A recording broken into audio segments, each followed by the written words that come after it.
September 20th, 1926. 1 p.m. The most powerful gangster in America had exactly 3 seconds to live, and he didn't even know it. Al Capone sat at his usual table in the Hawthorne Hotel restaurant, facing the door like he always did. 27 years old, worth millions. 2 floors of this Cicero hotel belonged to him. His bodyguard Frank Rio sat across from him, both men working through lunch. Then came the sound. A car rolling past. A man on the running board. The sharp crack of gunfire splitting the afternoon air. Capone pushed back from the table, started to rise. His instinct was to look, to see what was happening on 22nd Street. But Frank Rio had different instincts, instincts that would save Capone's life. Rio launched himself across that table, grabbed Capone by the shoulders, and threw him to the floor. 1 second, 2 seconds. On the 3rd second, the world exploded. 9 more cars came rolling past, and every single one of them opened fire. Thompson submachine guns, shotguns, over 1,000 rounds pouring into that restaurant like metal rain. The windows didn't just break, they disintegrated. Glass became shrapnel. Wood splintered into daggers. Bullets punched through walls, through tables, through anything that stood between the North Side gang and their target. Outside, a woman sat in her parked car.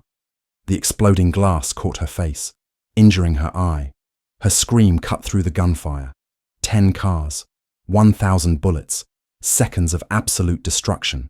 And when it was over, when the last shell casing hit the pavement and the convoy disappeared down the street, Al Capone lifted his head from that restaurant floor.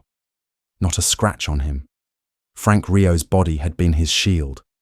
To understand how Capone ended up face down with 1,000 bullets flying over his head, you need to understand the war that had been building for 2 years. A war that started with flowers, ended with blood, and would change organized crime in America forever. 22 months earlier, November 10th, 1924, Schofield's Flower Shop, 738 North State Street, Chicago. Dean O'Banion stood in the back room, clipping chrysanthemums. The morning light filtered through the windows, catching the petals just right. Across the street, Holy Name Cathedral cast its shadow over the shop. O'Banion had sung in that cathedral's choir as a boy. Now he ran the most powerful Irish gang in Chicago from directly across the street. That was Dean O'Banion, a man of contradictions. Altar boy turned bootlegger, florist turned killer. He genuinely loved flowers, could arrange them better than anyone in the city. He was also capable of extreme violence, reportedly responsible for dozens of deaths. The newspapers called his shop the most dangerous flower store in America. O'Banion had made enemies. Dangerous ones. He'd double-crossed Johnny Torrio with the Seaburn Brewery raid, walking away with $500,000 while Torrio got arrested. He'd insulted the Jenner brothers. He'd refused to respect territorial boundaries. For months. Mike Merlo of the Unione Siciliana had protected him, kept the Italians from retaliating. But Merlo died of cancer on November 8th. 2 days later, 3 men walked into Schofield's. Frankie Yale entered first, a Brooklyn killer brought in for this specific job. Behind him came John Scalise and Albert Anselmi, Capone's most trusted gunmen. They told O'Banion they were there to pick up flowers for Merlo's funeral. O'Banion smiled, extended his hand. Yale took it, and didn't let go. Yale's grip turned to iron, holding O'Banion in place. Scalise and Anselmi raised their pistols and fired 6 times. O'Banion collapsed among his chrysanthemums, dead before he hit the floor. They called it the Chicago handshake. It would become the most infamous murder technique of the era. When Jaime Weiss heard the news, something broke inside him. O'Banion wasn't just his boss. He was his best friend, his mentor, the man who'd taught him everything about the bootlegging business. Weiss had invented the concept of the one-way ride and had earned a reputation as one of Chicago's most dangerous killers. And now, the Italians had murdered the only person he truly cared about. Weiss made a vow that day. Al Capone, Johnny Torrio. Everyone involved in O'Banion's death would pay. Not quickly, not cleanly. They would suffer first. History would later call Jaime Weiss the only man Al Capone ever feared, and every bullet fired at the Hawthorne Hotel that September day, every single one of those 1,000 rounds, carried the ghost of Dino Banyan. But Jaime Weiss didn't just want revenge, he wanted Al Capone to suffer, and for the next 2 years, he made Capone's life a living hell. January 12, 1925, 55th and State Street, Chicago. Jaime Weiss didn't wait long to start his war. 2 months after O'Banion's murder, he rolled up on Al Capone's car with Bugs Moran and Vincent Drucci riding alongside. They opened fire with everything they had.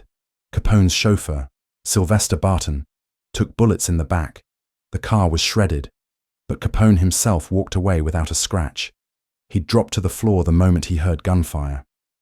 That night, Capone ordered something no gangster had ever commissioned: a 7-ton armored Cadillac, bulletproof glass, steel-plated body.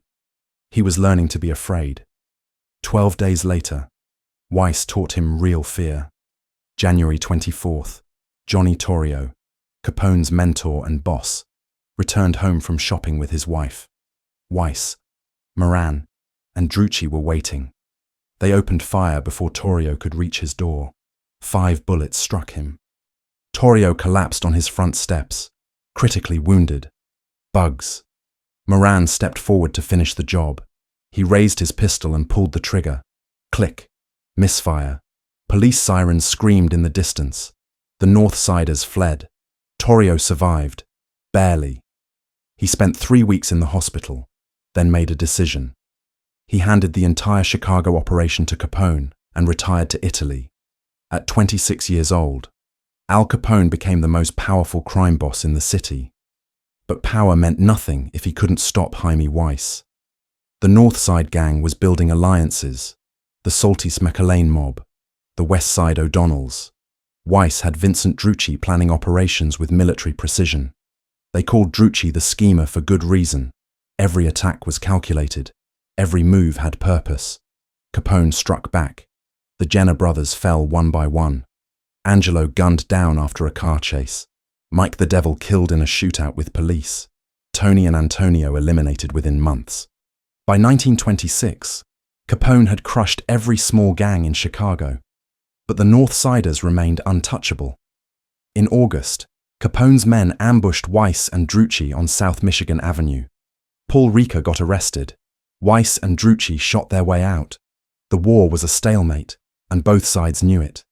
By September 1926, Jaime Weiss had tried everything: ambushes, car attacks, coordinated strikes. Nothing worked. Capone was too protected, too careful.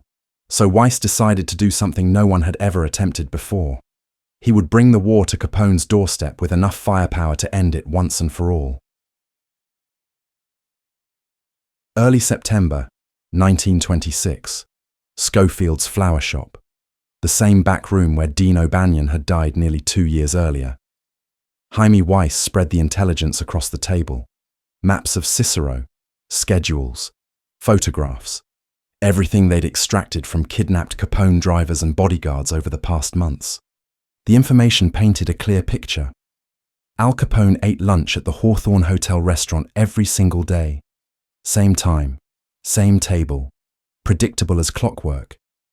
Vincent Drucci leaned over the maps, his mind already working through logistics. They called him the schemer because he thought like a military commander, not a street thug. 22nd Street was an 80-foot wide boulevard with streetcar tracks running down the center. The Hawthorne Hotel sat among banks, offices, and shops. Horse racing season at nearby Hawthorne Park meant crowds everywhere, witnesses everywhere. Perfect. Drucci proposed something unprecedented: not a single car drive-by, not a quick hit and run, a full military convoy, 10 cars, enough Thompson submachine guns to arm a small platoon, shotguns for close work, and a tactical innovation that would become legendary in gangland warfare. The first car would fire blanks. The sound of gunfire would draw everyone to the windows. Capone's men would rush to see what was happening, and then 9 more cars would unleash absolute hell. By the time anyone realized the first shots were fake, 1,000 real bullets would already be flying. Weiss assembled his strike team personally. The Gusenberg brothers, Peter and Frank, would handle the heavy firepower. Peter was ice-cold under pressure, capable of walking through chaos without flinching. Bugs Moran reportedly rode in the lead car. He wanted to watch Capone die. They acquired Thompson submachine guns from their connections.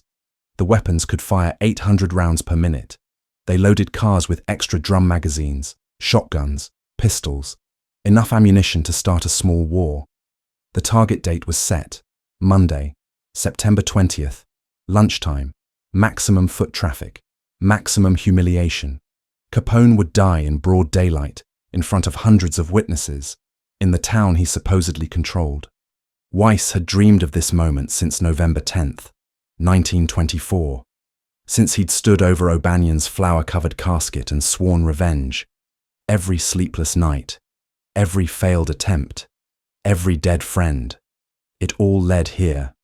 On the morning of September 20th, 1926, 10 cars loaded with Thompson submachine guns, shotguns, and some of the most dangerous men in Chicago rolled out of the north side.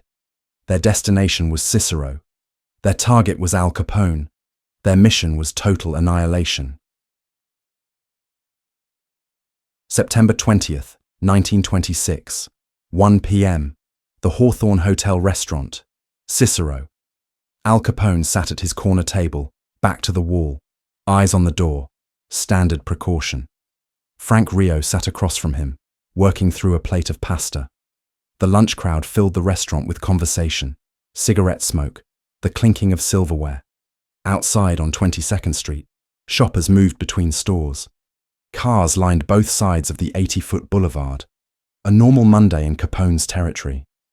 Then the first car appeared, a black sedan rolling slowly past the hotel. A man standing on the running board, Thompson's submachine gun raised. He opened fire into the air.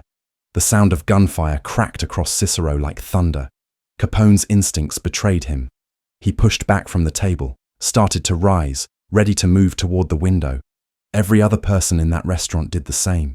Heads turned. Bodies shifted toward the sound. But Frank Rio had different instincts. Survival instincts. Something about that first burst felt wrong. Too theatrical. Too obvious. Rio launched across the table and tackled Capone to the floor. His body covered Capone's completely, pressing him flat against the tile. 1 second later, the apocalypse arrived. 9 more cars rolled past the Hawthorne Hotel, and every single one opened fire. Thompson submachine guns, shotguns, pistols. The sound was beyond description. Not gunfire, not thunder. Something closer to the world tearing itself apart. The restaurant's windows didn't shatter. They vaporized. Glass exploded inward like deadly snowflakes, catching the light as they sliced through the air. Wood splintered into 1,000 fragments.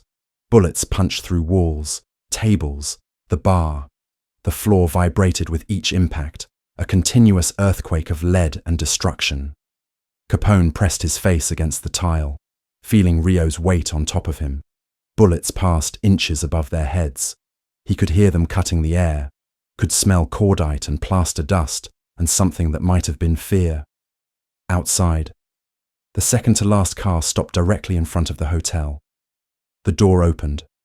Peter Gusenberg stepped out, wearing a khaki army shirt and brown overalls. He carried a Thompson with a 100-round drum magazine. He didn't run. He walked. Gusenberg approached the hotel entrance like a man taking a Sunday stroll. Glass crunched under his boots. Spent casings carpeted the sidewalk. He reached the doorway, raised the Tommy gun, and emptied the entire drum into the restaurant. 100 rounds in continuous fire. Then silence. The convoy sped away down 22nd Street. Behind them, 35 parked cars sat riddled with bullet holes. The Hawthorne Hotel's facade looked like Swiss cheese. Shell casings covered the pavement so thick that police would later say they couldn't count them all. Inside the restaurant, Capone raised his head. Rio rolled off him. Neither man had a scratch. Paul Ricca, one of Capone's men, was wounded but alive. Every single gangster had hit the floor in time. Then a woman started screaming. She'd been sitting in her parked car when the attack began. Glass shrapnel had caught her face, severely injuring her eye. Her screams cut through the ringing silence, the only human sound on that devastated street. Over 1,000 rounds fired in under a minute, the most spectacular assassination attempt in gangland history, and Al Capone walked away without a scratch. If Frank Rio had been 1 second slower, if Capone had reached the window before Rio grabbed him, history would have been different. The King of Chicago would have died in a hail of North Side bullets. When the gunfire stopped, Al Capone stood up from that restaurant floor a changed man. He'd just survived something no one was supposed to survive. But what he did next surprised everyone, including his enemies. The smoke hadn't cleared before Capone started thinking about optics. The woman from the parked car was still screaming, her face bloodied, her eye badly injured. Capone walked over to her himself. He called for doctors. He arranged for specialists. And he paid every single medical bill out of his own pocket, $10,000.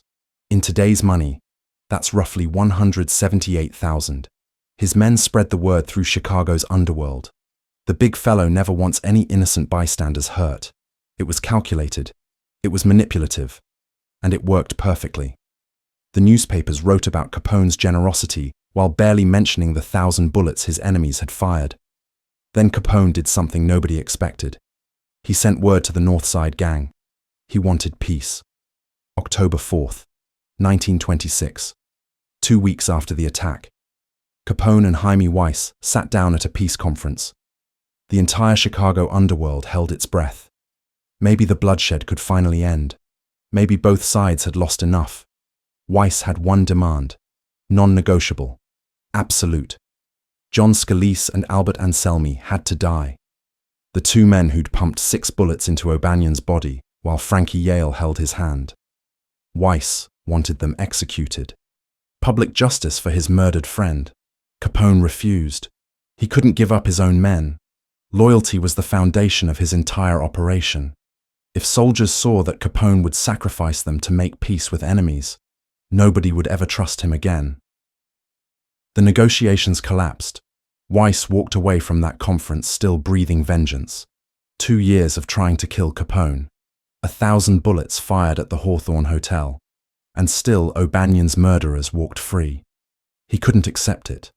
Wouldn't accept it. Capone watched him leave and made a different calculation. He'd offered peace. Weiss had chosen war. Now there was only one option left. Within 3 weeks, Capone had his answer ready. He installed metal shutters on the Hawthorne Hotel windows. He doubled his bodyguard detail. And he put a plan in motion that would end Jaime Weiss permanently. The tragedy was that peace had been possible. Both gangs were bleeding money and men. A truce would have benefited everyone. But Weiss couldn't let go of Dean O'Banion's ghost. His loyalty to a dead friend became his fatal flaw. Jaime Weiss spent 2 years trying to kill Al Capone. He'd fired 1,000 bullets at the man, and in the end, it would be Weiss who died, just 3 weeks after the Hawthorne Hotel attack. On October 11th, 1926, Jaime Weiss walked out of a courthouse and headed toward his State Street headquarters. He never made it. October 11th, 1926, 4 p.m., State Street, Chicago. Jaime Weiss walked out of the courthouse with 4 of his men. He had $5,300 in his pocket and a jury list for the Joe Saltis trial, proof of just how deep his influence ran. He was 28 years old, at the height of his power, walking towards Schofield's flower shop, the same shop where O'Banion had died, still the North Side Gang's headquarters. He never saw the rooming house windows, never noticed they'd been rented weeks before. 2 gunmen opened fire from the 2nd floor, machine gun, shotgun. The street exploded with sound and lead. Weiss and his bodyguard, Paddy Murray, went down instantly. The other 3 men scattered, wounded but alive. Bullets tore across State Street. punching into storefronts, parked cars, and the cornerstone of Holy Name Cathedral directly across from the flower shop. The inscription on that cornerstone read, "At the name of Jesus, every knee should bow." Police suspected Jack McGurn pulled the trigger that day. Machine Gun McGurn. They'd call him afterward, but nobody was ever charged. Capone was nowhere near State Street, yet his presence filled every bullet casing on the pavement. They buried Jaime Weiss at Mount Carmel Cemetery, not far from Dean O'Banion's grave. Years later, Al Capone himself would be buried in the same ground. The bullets that killed Weiss chipped that cathedral cornerstone. Some say those holes can never be fully repaired. The mortar won't hold, as if the building itself refuses to forget. The beer wars killed over 300 gangsters between 1922 and 1926. Vincent Drucci died at police hands in 1927. Bugs Moran took over the North Siders, then lost 7 of his men in the 1929 Valentine's Day massacre. Capone went to prison for tax evasion in 1931. He died in 1947 from health complications. The Hawthorne Hotel is gone now, demolished, but those bullet holes in Holy Name Cathedral's cornerstone still there. Tourists still visit them.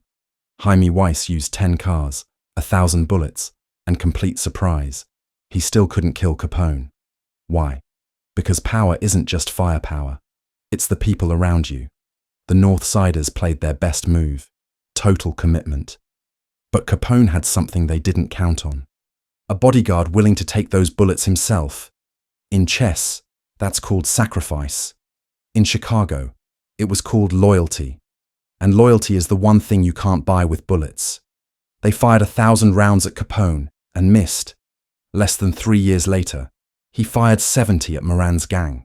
That's the Valentine's Day massacre. Trust me, it's even crazier.